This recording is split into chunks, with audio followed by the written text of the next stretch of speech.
오늘은 12월 15일 욥기 34장 21절부터 37절까지의 말씀입니다.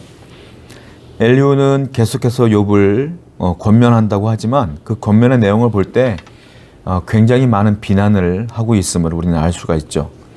21절과 22절을 보면 악인은 하나님의 눈을 피할 수가 없다라고 아주 정통적인 신앙관을 제대로 얘기해주고 있어요.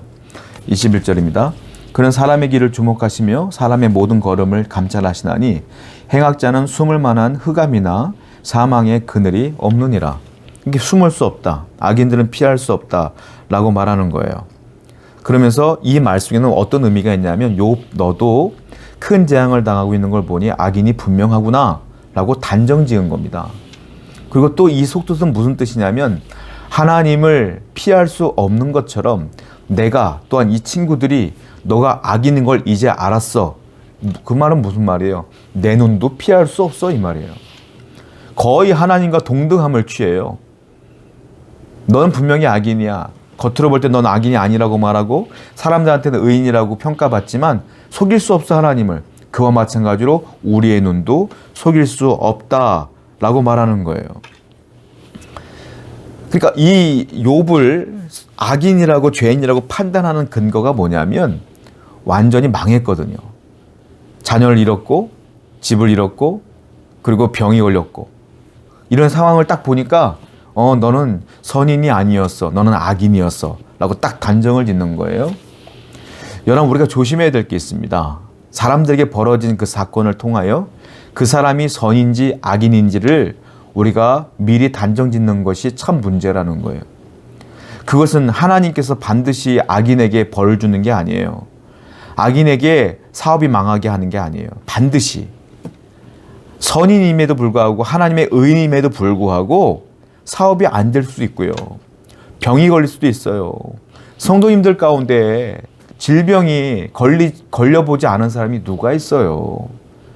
다 그런 어려움들이 있는 거 아니겠어요? 그러니까 그 사람이 벌어진 그 사건의 결과만 보고 그 사람이 의인이냐 악인이냐를 판단해서는 안 된다.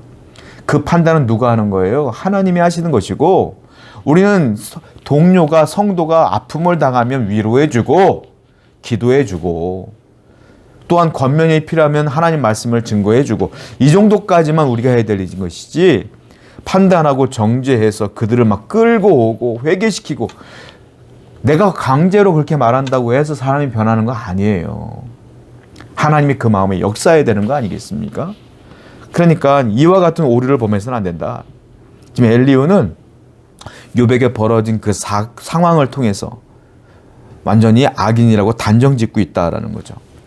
23절부터 26절을 봅니다. 하나님은 사람을 심판하시기에 오래 생각하실 것이 없으시니. 자, 이게 왜 이 얘기를 시작하냐면 욥은 그랬어요. 하나님은 심판을 오랫동안 심판하지 않고 참는다라고 이 욥기서 앞부분에서 얘기를 했거든요.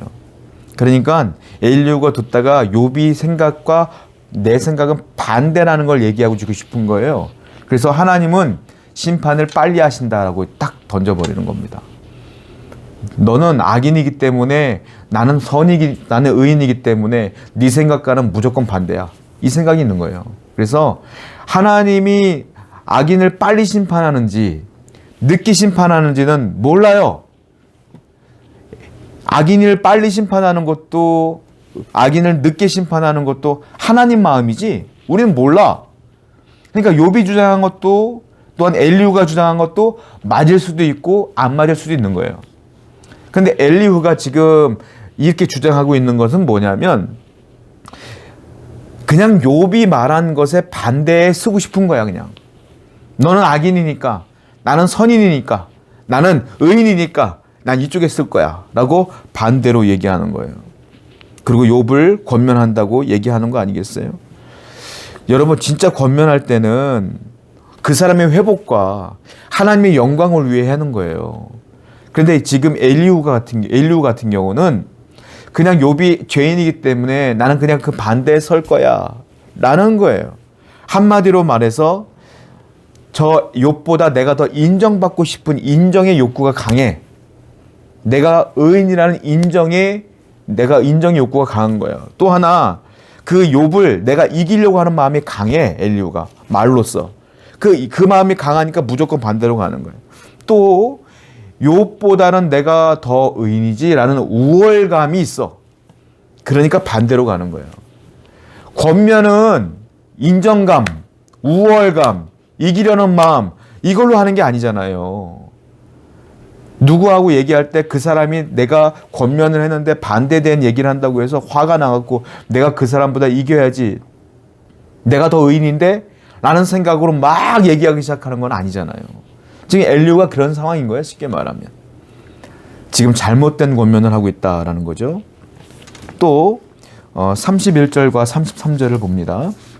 그대가 하나님께 아뢰기를 내가 죄를 지었사오니 다시는 범죄하지 아니하겠나이다. 내가 깨닫지 못하는 것을 내게 가르치소서. 내가 악을 행하였으나 다시는 아니하겠나이다. 하나님께서 그대가 거절한다고 하여 그의 뜻대로 속전을 치르겠느냐? 그러면 그대가 스스로 택할 것이요 내가 할 것이 아니니 그대는 아는 대로 말하라. 갑자기요, 욥을 그렇게 비난하고 무시하고 깔아뭉갰던 엘리후가 뜬금없이 부드러운 목소리로 그러니까 회개해 라고 뜬금없이 회개를 종용하는 거예요. 하나님께 아뢰. 죄를 지었다가 막 몰아붙였다가 그리고 다독였다가 지금 뭐 하는 겁니까? 나이도 어린 엘리후가. 욥이 이 상황 속에서 어떤 반응이 있었을까요? 화가 나죠. 아니 나이도 어린 것이, 까마득한 어린 것이 나를 그렇게 자기는 의인인 양 우월감을 빠져서 없는 죄도 만들어내며 그렇게 죄인 취급하더니 갑자기 내가 말을 안 들으니까 갑자기 얼르고 다루면서 회개해. 하나님이 용서해 주실 거야 라고 말하는 상황 속에서 욥이 마음이 어떻겠냐는 거예요. 물론 욥은 여기에 대해서 막 화를 내거나 그러진 않지만 아마 속은 부글부글 끓지 않겠습니까? 괴롭지 않겠어요? 여러분, 우리가 중요하게 생각할 게 있어요. 뭐냐면 이 엘리후는 여러 가지 방법을 쓰는 거야.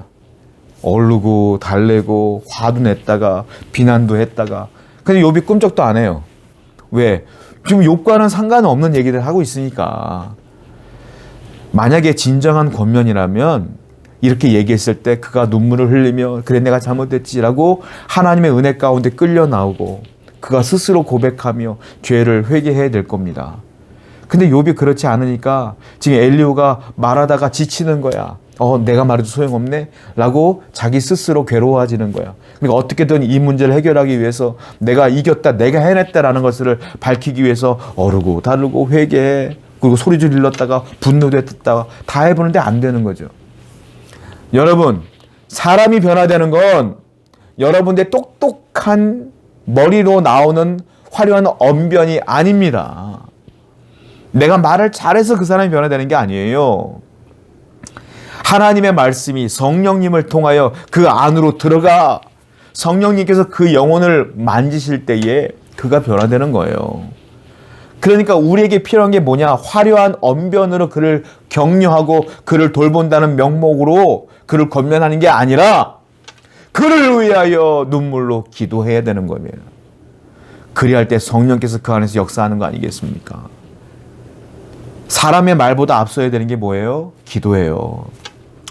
오늘 성도 여러분들은 항상 하나님께 기도하는 백성 되기를 축원드립니다. 오늘도 하나님의 은혜 가운데에 그 성령 가운데 동행하시는 여러분들의 삶이 되기를 축원드립니다. 기도합시다. 하나님, 말하기보다는 기도하는 자가 되게 해주시고 화내기보다는 내 스스로 나를 높이기보다는 하나님을 높이는 자가 될 수 있도록 인도하여 주옵소서. 예수님의 이름으로 기도드렸습니다. 아멘.